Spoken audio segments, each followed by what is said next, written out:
Imagine waking up one morning to discover that the dusty old painting hanging above your stove, the one you've barely noticed for 50 years, is actually worth $600 million. The aroma of freshly brewed espresso hung in the air. Sunlight streamed through the kitchen window. This was no grand Italian villa. It was a modest flat in Compiègne, France. Its kitchen, furnished with the everyday tools of countless meals.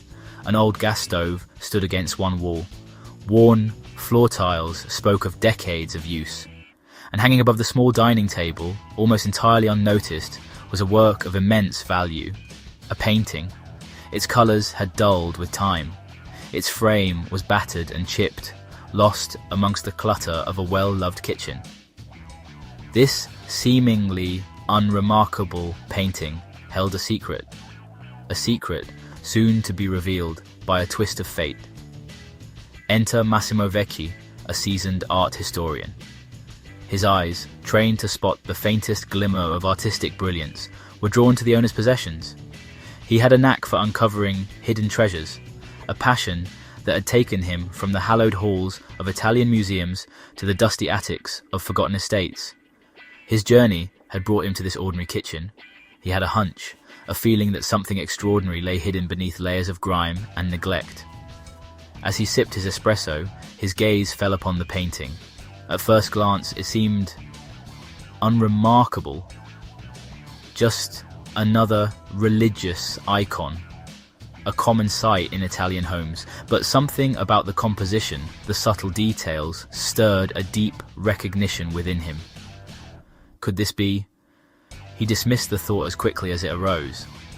It was simply too incredible to be true.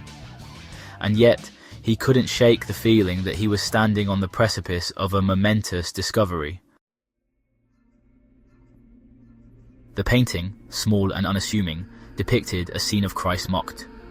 The figures, rendered in a style both primitive and powerful, seemed to emerge from a dark background. Vecchi's heart quickened as he leaned closer. The brushstrokes, the pigments, the subtle use of light and shadow. It all pointed towards a single, exhilarating conclusion. Signora, Vecchi's voice trembled slightly, betraying his mounting excitement. May I ask, where did you acquire this painting? Lucia, the elderly owner of the flat, glanced at the painting as if seeing it for the first time in years. Oh, that old thing, she chuckled. It's been hanging there for ages. My mother left it to me, said it was a religious painting, of some value, perhaps. I never paid it much mind. Vecchi listened intently, his mind racing. He had to be certain. Too much was at stake. He gently asked Lucia if he could examine the painting more closely. She readily agreed, her curiosity piqued by the sudden interest in a piece she considered little more than a dusty heirloom. With bated breath, Vecchi carefully took the painting down from its hook. As he turned it over, his eyes widened.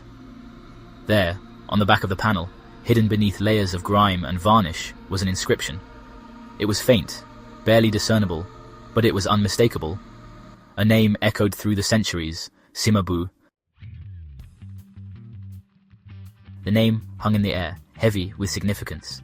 Cimabue, a giant of the early Italian Renaissance, an artist whose works were prized possessions of museums and collectors worldwide.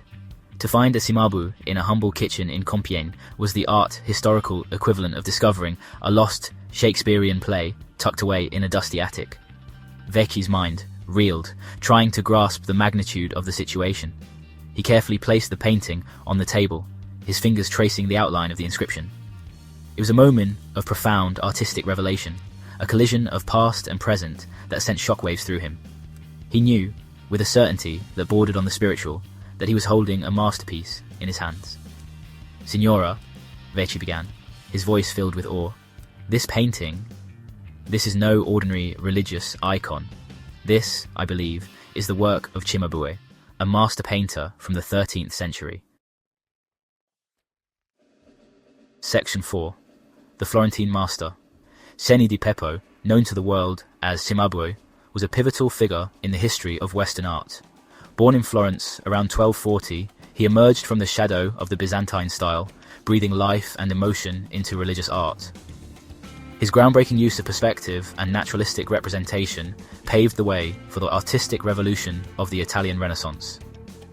He was a master storyteller, his paintings imbued with a raw emotional power that transcended the religious themes they depicted. Cimabue's works were incredibly rare. Only a handful of paintings attributed to him survived, each one a national treasure, jealously guarded by museums and private collectors. To discover a lost Cimabue was an event of seismic proportions in the art world. It was a chance to rewrite history, to add a missing chapter to our understanding of this enigmatic genius. But how did a masterpiece by one of the greatest painters of the 13th century end up forgotten in a modest French kitchen? What twists of fate, what historical upheavals had led this painting on such an improbable journey? The answers, Beck and you, lay hidden in the shadowy recesses of history. Section 5. The painting's perilous journey through time. The trail was faint, obscured by the passage of centuries. Vecchi, with the meticulousness of a seasoned detective, began piecing together the painting's provenance. Records were scarce, often contradictory. He pored over ancient inventories, scoured auction catalogues, and consulted with experts across Europe. His investigation revealed a tale of war, theft, and surprising twists of fate. The painting, he discovered, was likely part of a larger altarpiece, commissioned for a wealthy Florentine family in the late 13th century. It had survived fires, been looted during wartime, and passed through the hands of countless dealers and collectors, its true value unknown and unappreciated. The trail led Vecchi from the grand palazzos of Florence to the shadowy backrooms of Parisian art dealers.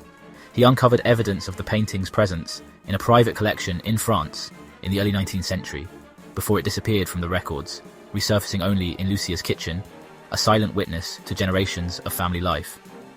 The painting's journey was a testament to the enduring power of art, its ability to transcend time and circumstance. It had survived against all odds, its true identity hidden, waiting for the right moment to be revealed. Section 6. Unveiling the truth. The art world held its breath. Could this seemingly unremarkable painting truly be a lost masterpiece by Cimabue? The stakes were incredibly high. Reputations were on the line. Millions of dollars hung in the balance. The authentication process was shrouded in secrecy, a delicate dance between science and connoisseurship. Leading experts from across the globe were called in, each a specialist in their field.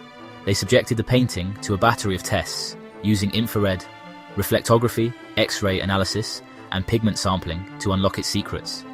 They studied the brushstrokes, the craquelure, the subtle nuances of color and composition. The evidence, piece by painstaking piece, pointed towards a single, irrefutable conclusion. The painting was indeed a Cimabue, a work of extraordinary rarity and value. The art world erupted in excitement.